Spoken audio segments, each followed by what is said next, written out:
spiritual yang diyakini oleh Paguyuban Budaya Wilwatikta, memang ini makam. Jadi sebagaimana dalam kitab Negara Kartagama, beliau itu tidak moksa, tapi meninggal secara wajar saat Hayam Wuruk berada di Blitar, kan begitu.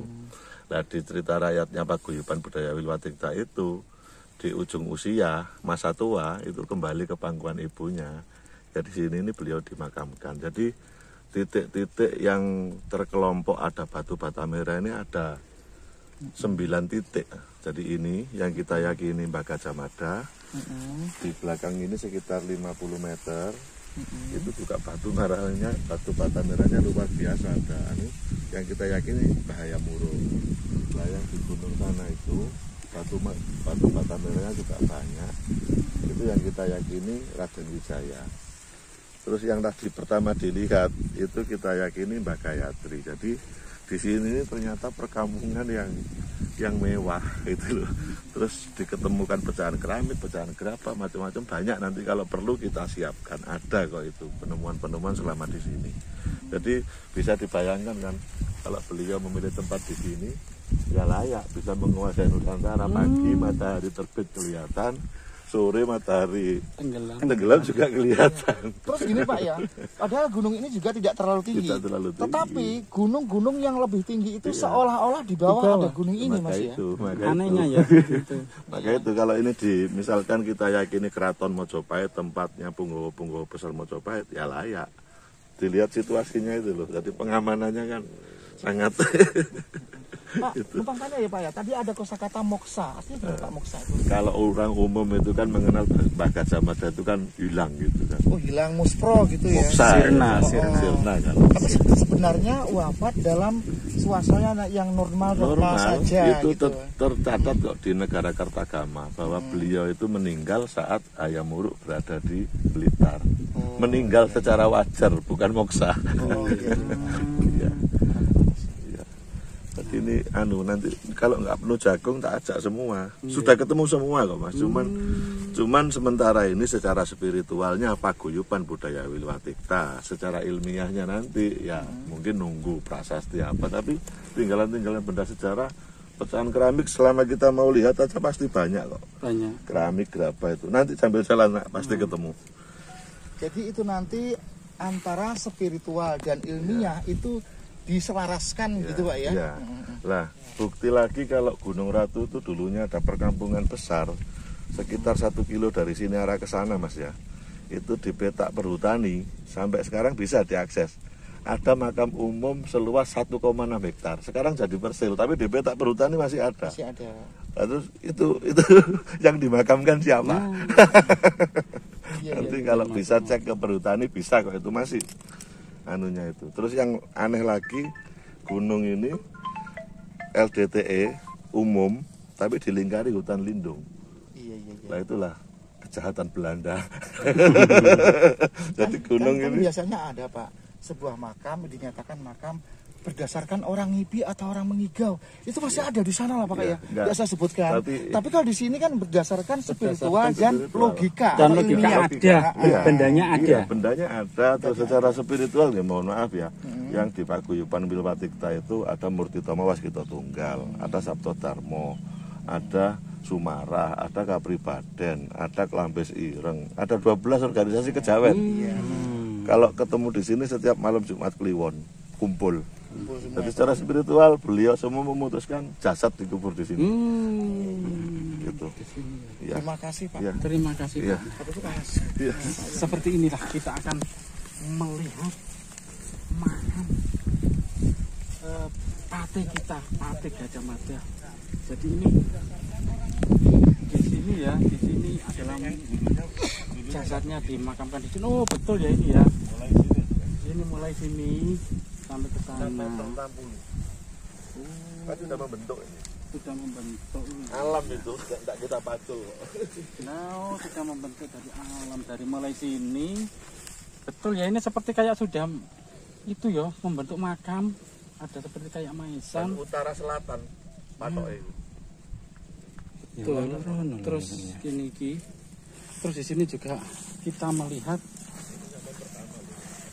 ada sesuatu seperti ini ya. Nah,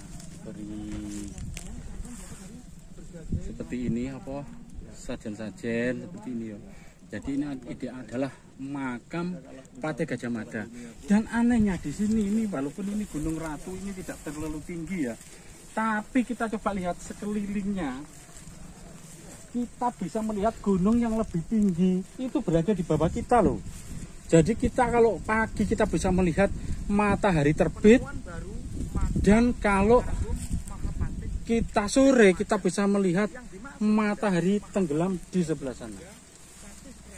Seperti itu saudara-saudara. Jadi ini adalah makam Patih Gajah Mada. Jadi makam Patih Gajah Mada sebetulnya ini tidak jauh ya dari makam ibunya. Tuh di sini banyak sekali zaman dulu juga ini ada secara spiritual titiknya Mbah Gajah Mada. Oh iya. Ari-ari Pak ya? Bukan makam. Tapi kalau ari-arinya? Arinya di situ. Oh di situ ditemukan. Ya, di salah satu. Berarti dihantar makam. Selama Dewi Andungsari di sini itu juga sempat membangun sesuatu yang Akhirnya ini jadi pemukiman pembawanya Singosari Mojopahit. Tapi elit-elitnya di sini itu dari saya. Kota-kotanya juga banyak. Seperti dua gunung ini. Ini banyak. Memang semua akan keluar. ini kan gini ya ceritanya dulu sewaktu Dewi Andungsari masih ada di sini, selama di sini itu tidak tinggal diam tok ya, katakan gitu ya, bikin sesuatu yang ada apa ya, yang khas dengan kerajaan Majapahit kan gitu Pak ya. Itu Pak kalau ditempelkan di dindingnya makam itu ada cerita rakyatnya di sini. Bisa nanti ini loh jalan baru. Oh, bisa naik. Jadi bisa naik mobil. Bisa naik mobil ke sini. Terus karena suasananya ini pada hari ini kan tidak direncana ya. Ini tadi kita menuju ke tempat ini tidak terencana gitu Bapak ini, walaupun tidak memakai baju ya Pak ya. Jadi menyempatkan mengantarkan kita ke tempat apa itu Pak tadi Pak? Ini yang kita yakini makamnya Pak Gajah Mada. Makamnya almarhum Bapak dari Gajah Mada. Bapak Gajah Mada. Bapak Gajah Mada berarti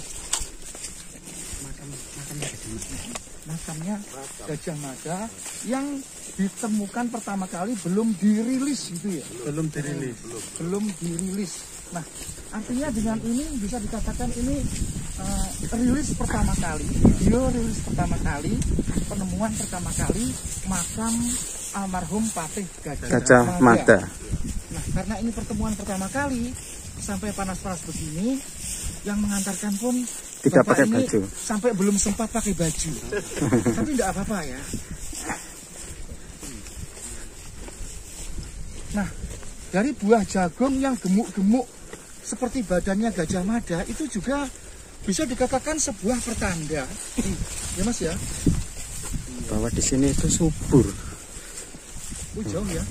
Jadi dari lokasi makam ibunda, mamanya Gajah Mada itu sekitar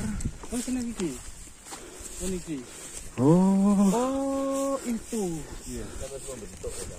Nggih. Dulunya enggak gini, kena air hujan apa kena bentuk. Oh, jadi inilah ini penemuan ya. Penemuan terbaru makam almarhum Patih Gajah Gajah Mada, Mada, Kerajaan Majapahit Nusantara.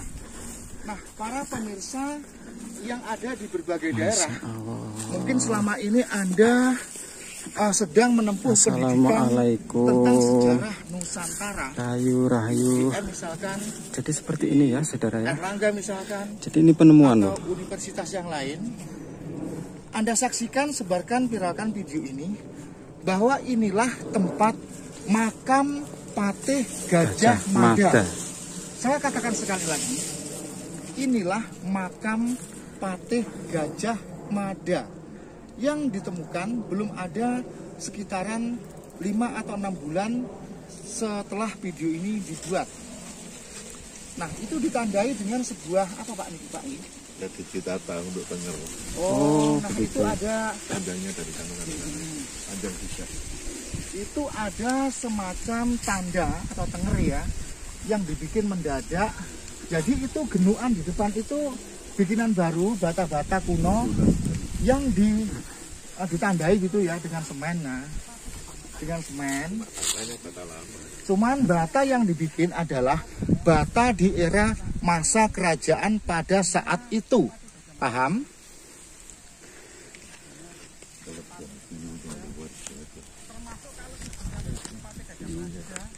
Makanya dia memilih di sini. Oh iya. Sebenarnya gunung ini tidak terlalu tinggi bila mana kita bandingkan gunung-gunung yang ada di sana itu. Tetapi entah kenapa pada saat kita naik di atas gunung ini, seolah-olah gunung ini paling tinggi dan gunung-gunung yang ada di sana itu kelihatan semua. Padahal gunung ini tidak terlalu tinggi. Nah, jadi ini terus di as tengah ditandai dengan tanda seperti itu.